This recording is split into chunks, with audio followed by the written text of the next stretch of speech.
Jumpa lagi di Sudut Pandang. Tanda tanya pertemuan empat mata Prabowo-Gibran. Presiden terpilih Prabowo Subianto ternyata sempat bertemu dengan Wakil Presiden terpilih Gibran Rakabuming secara tertutup. Keduanya bertemu di kediaman Prabowo bernama Padepokan Garuda Yaksa di Hambalang, Bogor, Jawa Barat. Namun isi obrolan itu masih menimbulkan tanda tanya. Pertemuan itu diunggah Prabowo di Instagram resminya @prabowo. Dalam unggahan itu terlihat Prabowo dan Gibran duduk di suatu ruangan perpustakaan milik Prabowo. Mereka tampak berbicara empat mata.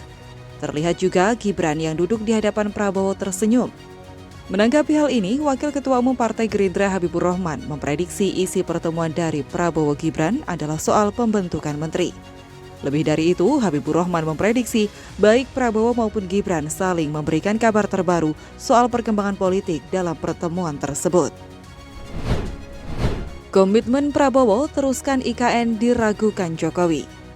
Disampaikan ekonom dari Universitas Paramadina Wijayanto Samirin, percepatan proses pembangunan proyek Ibu Kota Nusantara IKN dianggap tidak lazim dan menjadi sinyal ada ketidakpercayaan dari Presiden Joko Widodo kepada pemerintahan selanjutnya untuk melanjutkannya.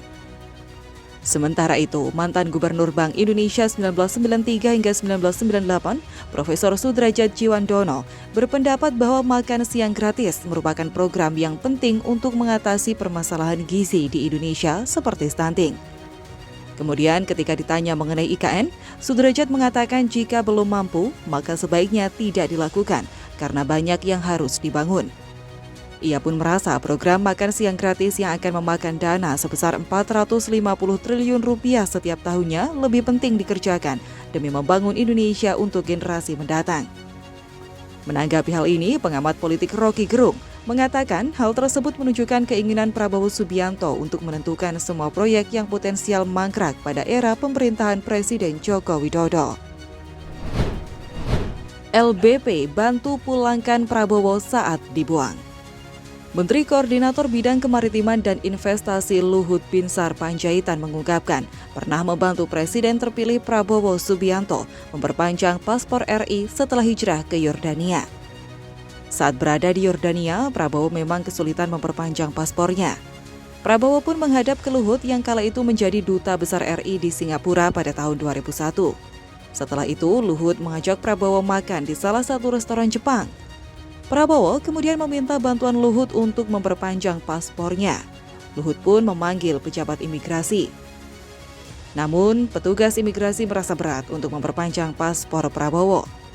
Namun, peran LBP akhirnya Prabowo bisa memperpanjang paspornya. Kemudian hal ini dilaporkan pada Presiden Gus Dur dan kepada Wakil Presiden Megawati. Seperti yang kita ketahui, Luhut memang merupakan sahabat lama Prabowo yang sudah terjalin sejak berada di Kesatuan. Megawati masih ragu jadi oposisi Prabowo-Gibran. PDIP masih ragu dalam mengambil jalan politik seusai pemilihan presiden. Langkah Partai Banteng bermoncong putih ini memang menghadapi persimpangan. Keraguan ini terlihat dalam hasil rapat kerja nasional partai tersebut yang berakhir pada Minggu 26 Mei kemarin. Salah satunya pernyataan esensi partai politik adalah meraih kekuasaan sehingga harus berada di dalam pemerintahan. Kebimbangan PDIP mencerminkan dilematis. Pasalnya, jalan oposisi akan menjauhkan Partai Banteng dari kenikmatan aneka sumber daya yang melekat pada kekuasaan.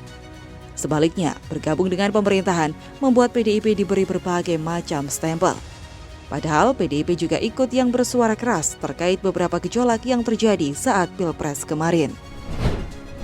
Hasto Kristianto sampaikan pesan Mega, tak ada dendam dalam politik. Dalam agenda wayangan bersama Dalang Ki Warseno Sleng dan Ki Amar Pradopo dengan lakon Pandu Swargo di Masjid At-Taufik Sekolah Partai PDIP Lenteng Agung Jakarta pada Sabtu 8 Juni malam, Sekjen PDIP Hasto Kristianto menyampaikan pesan Ketum Megawati Soekarno Putri bahwa di dalam politik tidak boleh ada dendam.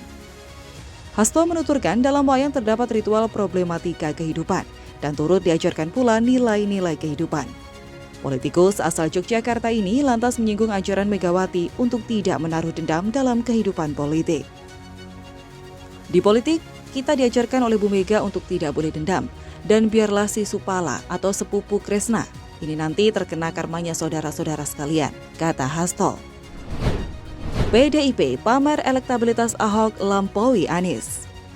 PDI Perjuangan masih memantau hasil survei sebelum memutuskan mengusung Anies Baswedan atau kader internal dalam kontestasi pemilihan gubernur atau Pilgub Jakarta 2024. Juru bicara PDIP, Ciko Hakim menjelaskan, pihaknya belum mengambil keputusan final untuk Pilkada Jakarta 2024. PDIP lanjutnya masih terus mencermati nama-nama kandidat yang selama ini dilempar ke publik. Ciko mengungkap kandidat dari internal PDIP seperti Menteri Sosial Tri Risma hari ini, mantan Gubernur DKI Jakarta Basuki Cahayapurnama alias Ahok, Sekretaris Kabinet Pramono Anung, mantan Panglima TNI Andika Perkasa, dan Ketua DPRD DKI Jakarta Prasetyo Edi Marsudi. Sementara kandidat dari eksternal yaitu mantan Gubernur DKI Jakarta Anies Baswedan. Ia mencontohkan salah satu cara penjaringan nama-nama kandidat tersebut yaitu dengan melihat hasil survei bakal calon gubernur Jakarta 2024 ke depan. Menurut hasil survei Kata Data Insight Center, kebanyakan responden menilai Basuki Cahayapurnama alias Ahok sebagai sosok yang paling pantas menjadi gubernur Jakarta periode 2024-2029. Ahok memperoleh 33,2% suara dalam survei KIC. Di posisi kedua ada Anies Baswedan yang dipilih oleh 25,4% responden. Di posisi ketiga ada nama mantan Gubernur Jawa Barat Ridwan Kamil yang dipilih 20% responden. Posisi selanjutnya tertinggal jauh politisi Nasdem Ahmad Sahroni yang hanya dipilih 5,3% responden. PDIP ditolak Khofifah, Tri Risma hari ini siap jadi penantang. Dalam Pilkada Jatim, juru bicara PDIP Ciko Hakim menjelaskan, awalnya PDIP siap mengusung Gubernur Jatim petahana Khofifah Indar Parawansa. Syaratnya, Khofifah mau menggandeng kader PDIP sebagai wakilnya. Meski demikian, Khofifah secara terbuka sudah menyatakan hanya akan maju berdampingan dengan kader Partai Demokrat Emil Dardak dalam ajang Pilkada Jatim 2024. Apalagi pasangan Khofifah Emil sudah diusung oleh Demokrat, Golkar, PAN hingga Gerindra. PDIP, kata Ciko, menyadari kenyataan tersebut. Oleh sebab itu, PDIP akan pertimbangkan jalin kerjasama politik dengan partai lain meski juga belum tutup kemungkinan usung Khofifah. PDIP berencana mendorong Menteri Sosial Tri Risma hari ini untuk maju dalam ajang pertarungan pemilihan Gubernur Jawa Timur 2024. Sudah banyak berdiskusi dengan banyak pihak, PKB usung Anies Baswedan. Mantan Gubernur DKI Jakarta Anies Baswedan mengaku sudah berdiskusi dengan banyak pihak terkait peluang maju sebagai calon gubernur di pemilihan kepala daerah atau Pilkada Jakarta. Namun Anies tidak mau menjelaskan detail pihak partai mana saja yang telah berdiskusi dengan dirinya terkait Pilkada Jakarta. Calon presiden pada pemilihan umum 2024 itu pun mengapresiasi semua partai yang memiliki ketertarikan untuk mendukungnya maju pada Pilkada Jakarta. Dalam hal ini disinyalir, PDIP juga melempar sinyal kemungkinan mengusung Anies Baswedan sebagai bakal calon gubernur Jakarta. Salah satu sinyal itu disuarakan Ketua DPP PDIP Puan Maharani yang menyebut figur Anies menarik untuk Pilgub Jakarta. Menanggapi hal ini, dosen Ilmu Politik dan International Studies Universitas Paramadina Ahmad Khairul Umam mengatakan, Pilkada DKI kali ini bisa mempertemukan Anies Baswedan dan PDIP. Baik Anies maupun PDIP saling mengirim sinyal terkait potensi kerjasama di Pilkada DKI Jakarta. Khairul menilai Anies dan PDIP memang berada pada gerbong yang berbeda secara politik maupun ideologis di Pilkada DKI Jakarta 2019 dan Pilpres 2024. Namun di Pilkada DKI 2024, ini bisa jadi keduanya dipertemukan oleh kepentingan yang sama. Hal senada juga disampaikan oleh pengamat politik Rocky Gerung. Hasto Kristianto diperiksa KPK. Komisi Pemberantasan Korupsi atau KPK dijadwalkan memeriksa Sekretaris Jenderal PDIP Hasto Kristianto sebagai saksi pada hari ini, Senin 10 Juni 2024, terkait kasus dugaan suap yang melibatkan Harun Masiku. Hasto merupakan saksi keempat yang akan diperiksa setelah kasus ini kembali hidup. Sebelumnya, KPK telah memeriksa Simeon Petrus, seorang pengacara, dan dua mahasiswa bernama Hugo Ganda dan Melita Di Grave. Ketiga orang ini disebut merupakan kerabat Harun Masiku.